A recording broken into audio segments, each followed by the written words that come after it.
Welcome back, everybody, to another episode of Rainbow's Tech Tuesdays. Today's going to be a little different. We're not going to go over any hardware, but actually over OBS, or Open Broadcast Software. It's the program I use for streaming. It's a few different options.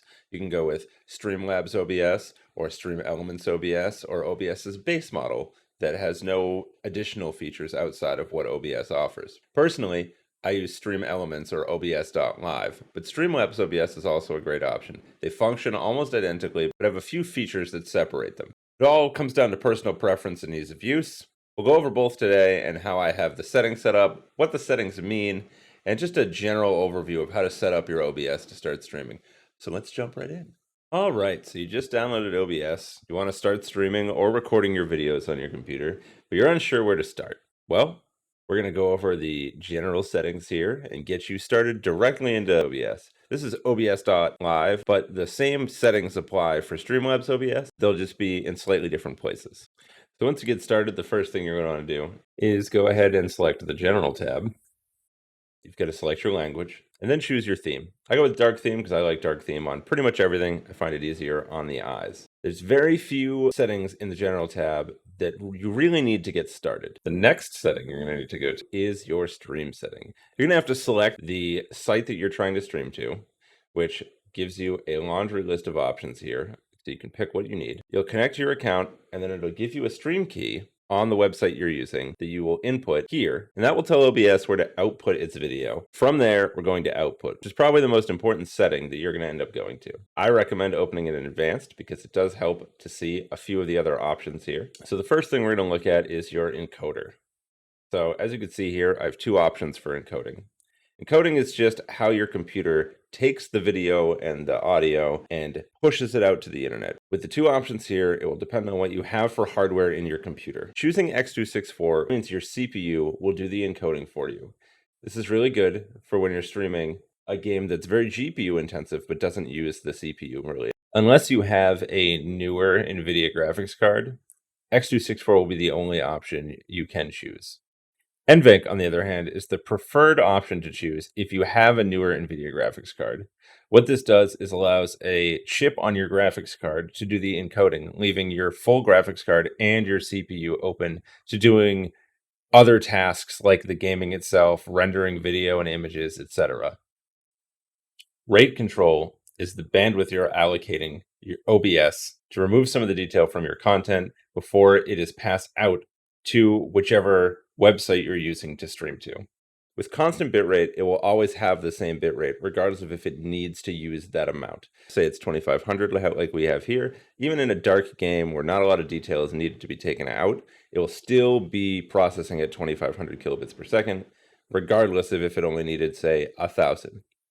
While this is using a little bit more resources than might be necessary at some times, it also allows for smoother transitions between scenes in your gaming or streaming scenario where you might transition from a dark to a light screen during your stream, and your bitrate won't have to try to adapt or catch up with something like adaptive bitrate or ABR. So I always recommend CBR, and then we have to set our bitrate to the correct kilobytes per second to be most effective for your hardware and your setup. If your internet upload speed is around 10 megabytes per second or higher, you're going to want to set your bitrate to somewhere between 3 and 6,000. 6,000 is the highest bitrate accepted from Twitch, so 6,000 is what I set mine to, as well as many other streamers. Then moving on to keyframe intervals, we're going to change this number to 2. All that means is that you're going to get 2 keyframes every second. And from there, we're going to roll over into audio. In the audio tab, there's not a whole lot that we can do here. If you have pretty decent internet, I would recommend moving your audio bitrate up to 320. This is going to give you the best possible audio quality for your stream. And next up, we'll go to the audio tab. This is where you can add your global audio devices in, like your desktop audio, your microphone, if you have one particular that you use all the time. It is not necessary to set these up, but if you want to be able to easily add the same audio device in on multiple scenes, then this would be where you want to add it. In the video tab, there's not a whole lot to talk about. You're going to want to make sure that your base canvas is set to the same size as the monitor that you're capturing or the game that you're capturing. You're going to downscale your output conditionally based on where you're streaming to. Twitch, for instance, only allows up to 1080. So if you were capturing a 4K video from your computer, you downscale it because you're using up more resources to send 4K out to Twitch. Jumping into the hotkeys, we're not going to change anything here, but this is the place where you could add in hotkeys to more smoothly use any of the OBS features. So you wanted to be able to start or end your stream, look at certain parts of OBS, etc. You can set hotkeys for your keyboard to be able to do any of that quickly without opening any of the settings directly. And last but not least, we have the Advanced tab, which we're going to skip because you don't need to change anything here if you want to just start getting into streaming. All right, so you've got all your OBS settings set up, you're ready to stream, but now you need to put in the inputs of what you want to stream. You'll notice when you start a new scene collection that here on the left-hand side, it gives you a scene. In any scene, you can add sources, and those sources will be what shows up on the screen. So here, we're going to add a source so you have something to look at. We're going to add a display capture so that we all have something to look at.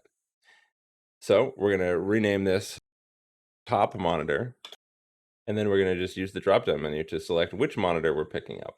Now we'll click Enable Preview so that you can see the top monitor. As you can see, my top monitor is way too big to fit on this screen. So we're going to right-click, we're going to go to Transform, and then we're going to come right down here to Fit to Screen. You could also use Control F to do this. Now we've got my top monitor's display set up as the main source for this scene. But you'll notice we don't have any audio, we don't have any video, we have nothing else going on right now. So how do we take care of that? Well, it's very simple. We're going to jump in, we're going to do Add Input Capture. Now, Input Capture is going to grab any device that's inputting into your computer, like your microphone. We're going to call this one Mic. We're going to say OK. And just like that, you can see the mic is being picked up. Now we have a scene set up that shows off one of our monitor displays, as well as capturing our microphone. Perfect for if you want to show something off on screen.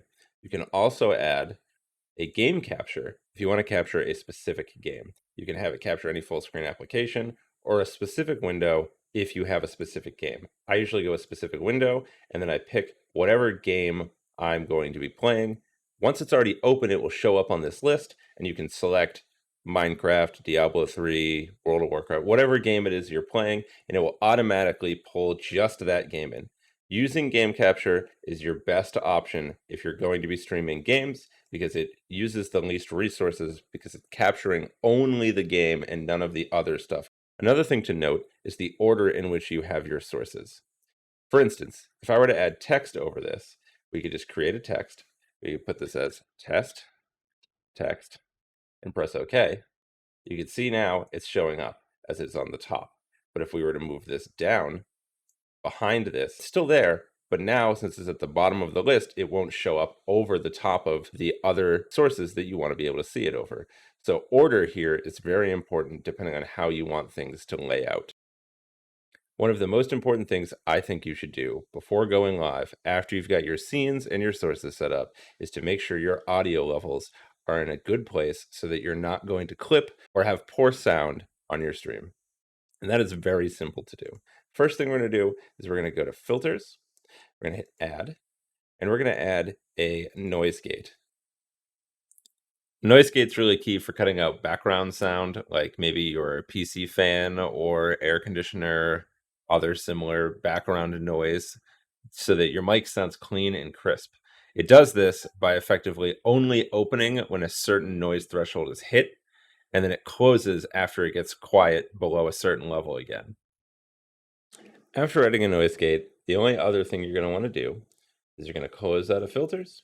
You're going to look over here and you're going to talk like you normally would. And when you see your voice peeking up into the red here, we're just going to slide this down until we no longer see our voice hitting that red line, even when we're talking a little loudly. And what this does is allows you to balance your audio so that your voice isn't peaking and getting that high popping, crackling sound where the microphone can't pick up your voice anymore, basically. I think that about wraps up the basics of how to set up your OBS. as well as how to fine-tune a couple of the settings in getting your audio and your video running. If you have any more questions, feel free to comment below, and I will make sure to get back to you as quickly as possible. If you're liking the content, as always, like, comment, subscribe, notification bell, check me out on Twitch, all that jazz. Links in the description below for my socials. And thanks for coming, and happy streaming.